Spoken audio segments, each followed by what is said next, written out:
आता डोश्याबरोबर टोमॅटोची भाजी करणार आहे. त्यासाठी 4 टोमॅटो, 2 कांदे निम्म्याने घेतले आणि हे चिरून घेतले. आणि मसाला काय नाही, आता खोबऱ्याची चटणी केली. चटणीचं काय राहिलेलं असतं त्याच्यात पाणी घातलं, एवढाच मसाला. एकदम सिंपल भाजी करायची. आता गॅस चालू करते.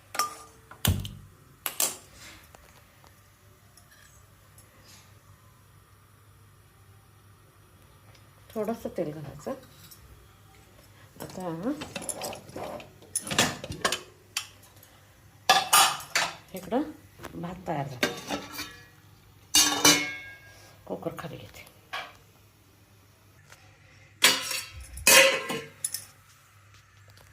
आता तेल तापले काय बघा. मोहरी, जिरं, कढी,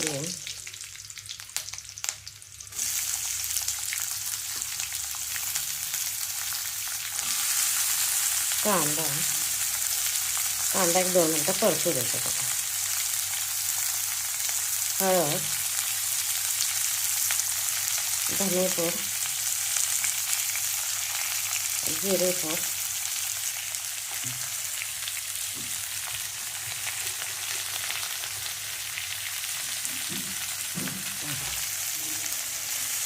मीठ,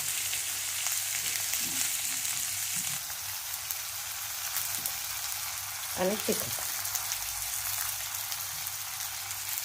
एवढाच मसाला.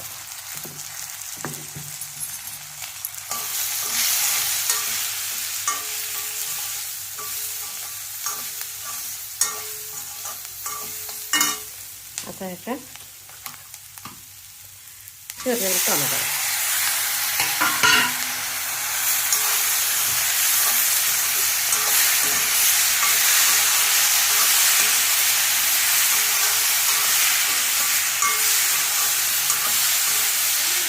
त्याचं पाणी सुटतं, 1-2 मिनिटातच परतून घ्यायचं.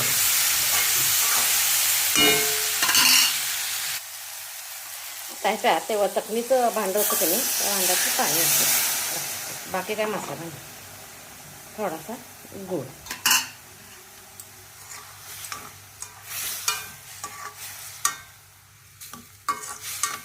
आता चांगलं शिजू द्यायचे. आता थोडीशी कोथिंबीर शिजताना घालायची, नंतर थोडी घालायची. 5 मिनटं शिजू द्यायचं. आता थोडंसं मी पाणी घेतलं आहे. त्याच्यात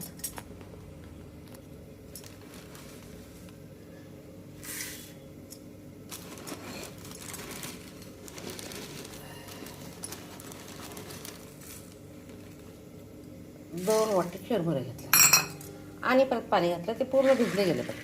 एक 5 मिनटं, 10 मिनटं सोडून घ्यायचं, कारण मऊ व्हायला पाहिजे चांगले. आता होतील. पाणी भरपूर घातलेलं आहे. एक 5 मिनटाने बघूया. तोपर्यंत रवा घेते. आता भाजी बघूया. शिजली.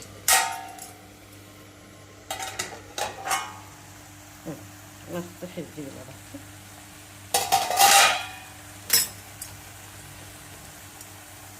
राहिलेली कोथिंबीर घालायची आणि गॅस बंद करायचा.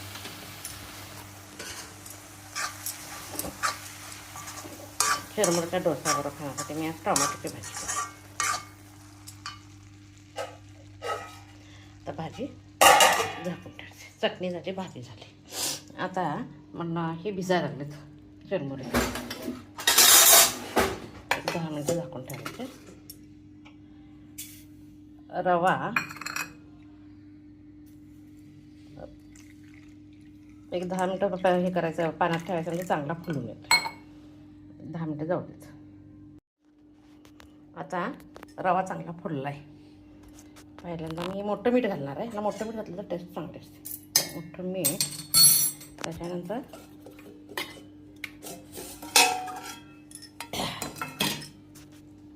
चिरमुरे चांगले फुललेत. काय करायचं, चिरमुरे पूर्ण नितळायचे नाहीत, कारण पाणी नंतर घालायचं आहे.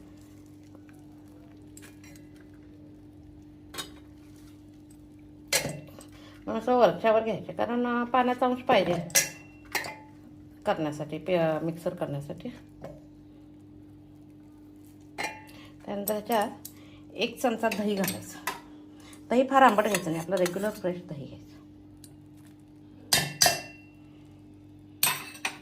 त्यानंतर हा रव्याला जरा पाणी आहे ना, पाण्यासकट घालायचं, म्हणजे नंतर पाणी घालायचं कमी आवश्यकता असते.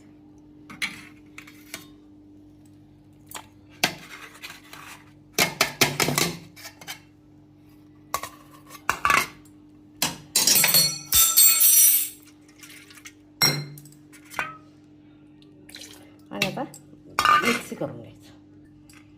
आता ह्याच्यात 1 चमचा गव्हाचं पीठ घालायचं, थोडंसं पाणी घालायचं, सगळं एकजीव करून मिक्सरला बारीक करून घ्यायचं. बारीक करून एक 10 मिनटं ठेवायचं. मी पहिला मिक्सरला बारीक करून. आता पीठ तयार झालं.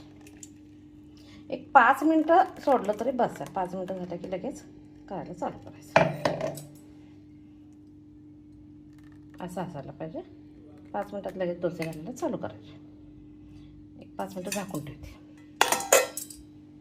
आता एक 10 मिनटं झाल्यात डोसे घालायला चालू.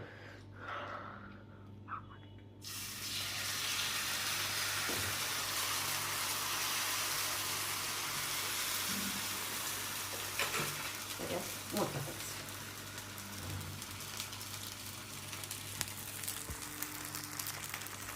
थोडंसं तेल घालायचं साईडला. पहिल्या डोस्याला घातलं की परत मग 2-3 डोस्याला घालायचं नाही. पहिला चांगला उठणं गरजेचं. थोडंसं पिठातच 1 चमचा तेल घातलं तरी बस. पीठच तेल टाकायचं ना, त्यामुळे ते उठूनच नाही.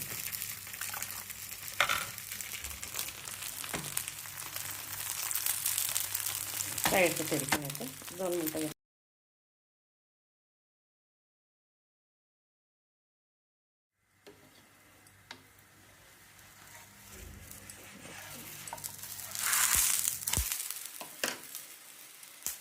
पहिला एक लहान काढला, आता करेक्ट उठायला.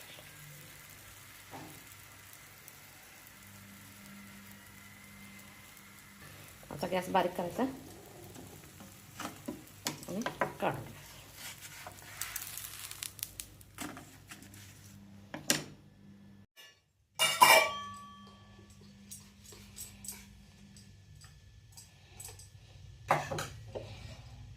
आजचा हेल्दी नाश्ता खाण्यासाठी तयार.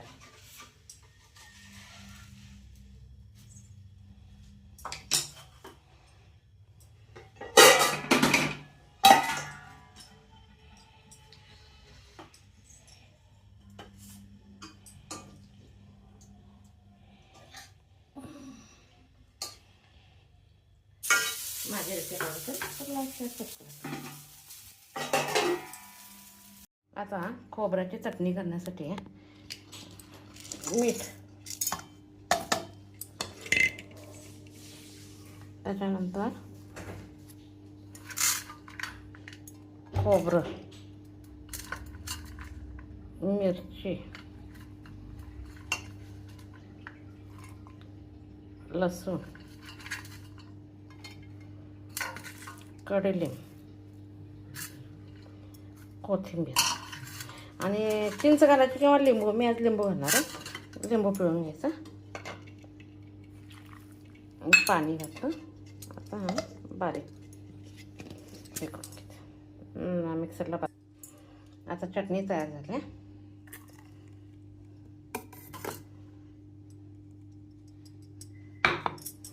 आता त्यात लिंबू पिळायचं.